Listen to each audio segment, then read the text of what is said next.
Hello বন্ধুরা, তোমরা সবাই কেমন আছো? আশা করছি খুব ভালো আছো আর আমিও খুব ভালো আছি। এতদিন ভালো ছিলাম না, তাই কোনো ভিডিও আসেনি। তো চলো আজকে নতুন ভিডিওতে তোমাদের আর একবার স্বাগত। তো আজকের দিনটা ছিল বিশ্বকর্মা পূজা বন্ধুরা। বিশ্বকর্মা পূজার জন্য বাড়িঘর পরিষ্কার করা হয়েছে, কিন্তু এই জায়গাটাই যে বিশ্বকর্মা পুজো হবে এই জায়গাটায় অনেক কিছু ছিল, তো সেগুলোই বরমশাই সরে দিচ্ছে। উপরে আমাদের ঠাকুর ঘরের কাজ চলছে, তাই টাইলস ছিল সেগুলো বরমশাই সরিয়ে দিল। আর বাড়ি পরিষ্কার করার সময় সকালে মা এই বারান্দাটা ভালোভাবে ধুয়ে দিয়েছে। আর এই কয়েক বছর ধরে এটা আমার বুদ্ধি যে আমি ঠাকুরকে এইভাবে শাড়ি দিয়ে বা ছোট একটা প্যান্ডেল করে পুজো দেব। তার জন্য এখানে আমার একটা শাড়ি নিয়ে আসলাম। শাড়ি এনে বরমশাই এখন দেখো ভালোভাবে বেঁধে দিচ্ছে। আর এই কলা গাছগুলো আনার দায়িত্ব দিয়েছিলাম দাদুকে, তো খুব সকালে দাদু কলা গাছগুলো এনে দিয়েছে। তো বরমশাই দেখো খুব সুন্দর করে কলা গাছগুলো কেটে দুই পিলারে বেঁধে দিয়েছে। তো জায়গাটা খুব সুন্দর লাগছে। আর প্যান্ডেলটাও আমার তো দারুণ হয়েছে। প্যান্ডেলটা করে চলে এসেছি আমি রান্নাঘরে। রান্নাঘরে এখানে আতপ চাল ভেজাবো, কেননা প্রসাদে হচ্ছে আতপ চাল লাগবে। আর ঠাকুর আসতে অনেক দেরি আছে, এখন যদি আমি ভিজিয়ে রাখি তাহলে আতপ চালটা ভালোভাবে ভিজে যাবে, নাহলে সাথে সাথে ভিজালে কিনা আতপ চালটা শক্ত হয়ে থাকে। তো এইদিকে আতপ চাল ভেজানো কমপ্লিট, আর বরমশাই ভাত খাবে। মা সকাল সকাল রান্না করে দিয়েছে। এতক্ষণ তো সবাই উপোস থাকা সম্ভব না, ঠাকুর আস্তে আস্তে অনেক দেরি হয়। বিশ্বকর্মা পূজার দিন প্রত্যেকটা বাড়িতে বা প্রত্যেকটা দোকানেই পুজো থাকে। তারপরে বিশ্বকর্মা পূজার দিন যেটা না করলেই নয়, বাড়ির সব যানবাহন এখন বরমশাই একে একে পরিষ্কার করেছে। সাইকেলটা তো বাড়িতেই ধুলো, আর বাইকটা দোকান থেকে ধুয়ে নিয়ে এসেছে। আর ব্যবসার গাড়ি যেটা, সেটা ধুতে নিয়ে গেছে কাকু আর দাদা মিলে। আর এখন এই গাড়িটা আমাদের ধোয়াই ছিল, আমি জানি, মানে আমরা জানি যে বিশ্বকর্মা পূজার দিন অনেকটা চাপ থাকে গাড়ি ধোয়ার ওখানে, তাই এটা আগেই ধুয়ে আনা হয়েছিল। আর গাড়ি ঢাকার জন্য আমাদের দুটো কাপড় আছে, সেই দুটো কাপড় দিয়ে গাড়িটা ঢাকা হয়। তো সেগুলো ভালো করে সরিয়ে দিলাম। আর এই দিকে দেখো সরিয়ে দেওয়ার পর গাড়িটা একদম পরিষ্কার চকচক করছে। আর গাড়ির নিচে একজন অতিথি ঢুকে আছে, সেটাই ওকে আদর করতে গিয়ে দেখো ওই ভয় পেয়ে গেল। ভয় পেয়ে এখন চলে যাবে। আবার দেখো আমাকে উঁকি মেরে দেখছে যে আমি ওকে তাড়া করছি নাকি, কিন্তু ওকে আমি বিস্কুট দিতে চাইছিলাম, সেটাও বুঝতেই পারলো না, চলে গেল। আর এদিকে দেখো বরমশাই এখন ভালো করে চাকাগুলোও ধুয়ে দিচ্ছে। পুরো গাড়ি ধোয়ার দরকার নেই, ধোয়াই ছিল তাই চাকাগুলোও ধুয়ে দিচ্ছে। এখন আমি চলে এসেছি পুজোর জোগাড় করতে। ভালো করে নারকেলটাকে পরিষ্কার করে নিয়েছি, এখন বরমশাই ফেটে দিচ্ছে। তো নারকেলের জলটা খেতে হবে, তাই ওই গিলাসটা দিয়েছি বরমশাইকে। তো বাটিটাতে জলটা দিয়ে দিল। আর হচ্ছে তারপরে গ্লাসটাতে আমি নিয়েছিলাম। আর এই নারকেলটা কেনা, নারকেলটা কিন্তু শ্বাসটা খুব ভালোই ছিল, 30 টাকা না 35 টাকা নিয়েছিল।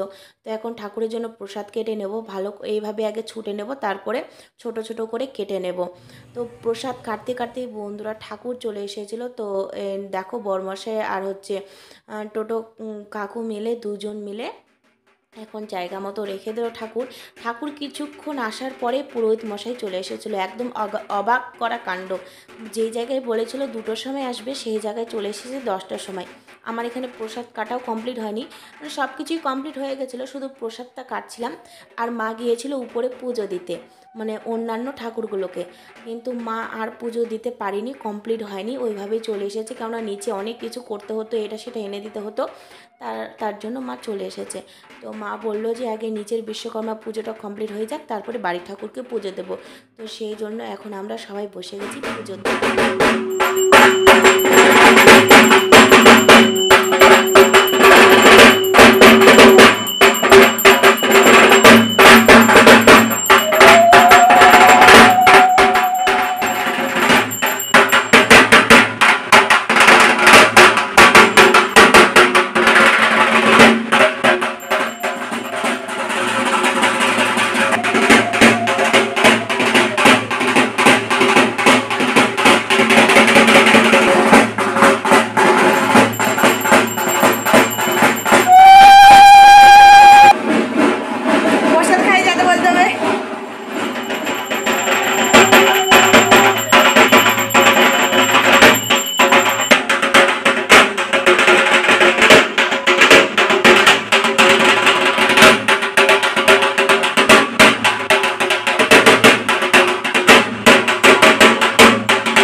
এসো গন্ধ পুষ্পাঞ্জলি এবং বিল্লপত্রাঞ্জলি চন্দন চন্দন পবিত্র বা বিশ্বরপস্য ভৌজাস্যী পদ্মা পদ্মালয় শুভে সর্বত্র আহি দেব দেবশিল্পী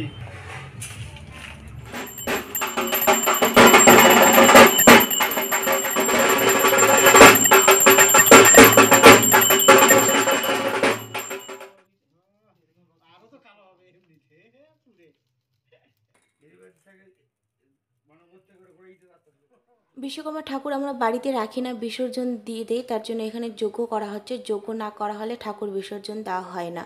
তো পুজো কমপ্লিট করার পরে খাওয়া দাওয়া করে চলে এসেছে বোনরা প্রসাদ খেতে। তো বোনদেরকে প্রসাদ দিয়েছিলাম। প্রসাদ খেয়ে দেখো সবাই এখানে গল্প করছি, আড্ডা দিচ্ছি। অনেকক্ষণ ধরে গল্প করেছিলাম, খুব মজার মজার গল্প হচ্ছিল।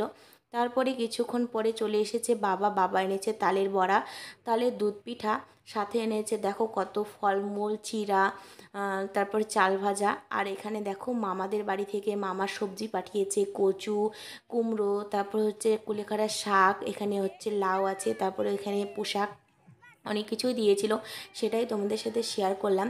আর এখন আমরা যাচ্ছি বিকেলে প্রসাদ নিতে। আমাদের এখানে কি না এত জায়গায় খিচুড়ির প্রসাদ দেয়, দেখো সবাই খিচুড়ি খেয়েছে আবার হাতে করে নিয়ে আসছে। তো আমরা এখান থেকে দেখো খিচুড়ি নেব, কিন্তু খিচুড়ি নিতে গিয়ে দেখো পাতাটাই উড়ে চলে গেল। তারপরে আমাদেরকে খিচুড়ি দিয়েছিল কলা পাতায়, কেননা কলা পাতা শেষ হয়ে গিয়েছিল, তাই কলা পাতায় দিয়েছিল। তার পরের দিন বন্ধুরা, আজকের দিনে ছিল গ্রহণ, চন্দ্রগ্রহণ, তোমার 1টা 5 অবধি। তো 1টা 5 অবধি আমরা কিছু করিনি, ঠাকুর বিসর্জনও দেওয়া হয়নি। তো বরমশাই শুধু স্নান করেছিল চন্দ্রগ্রহণের আগে, তাই বরমশাই পুজোটা দিয়ে দিল। পুজোটা দেওয়ার পরে এখানে আমার দেখো 2 বাবা, মোটু বাবা আর পাতলু বাবা মিলে এখন ঠাকুর বিসর্জন করবে। তো তোমরা আবার কেউ কিছু মনে করো না, বাবাদের নাম রেখেছি আমি মোটু পাতলু বাবা। তো এখানে আমার ওই বাড়ির বাবা দেখো ঠাকুর নিয়েছে, আর এই বাড়ির বাবা 2টো কলা গাছ নিয়েছে আর ঠাকুরের ঘরটা নিয়ে নিল। আর ঠাকুর বিসর্জন করতে গিয়ে 2 বাবাই করে দেবে একটা বড় ভুল। সেই ভুলটা আবার নিজেরা বুঝতে পারবে না, সেটা হচ্ছে পাড়ার লোকরা বলে দেবে, তারপরে বুঝতে পারবে। তো অজান্তেই ভুলটা হয়ে গেছে।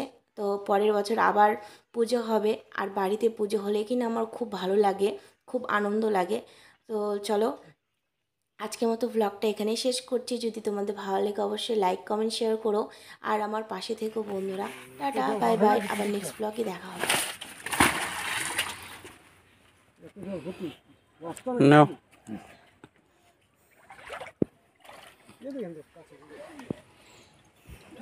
আবার নিচে নামে আস্তে আস্তে এদিক দিয়ে দাম দাও কাছে দাও এখান থেকে দাও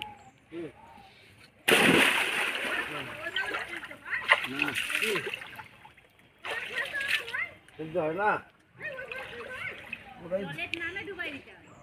3 পাক ঘুরে ছাড়ে দেবো তো।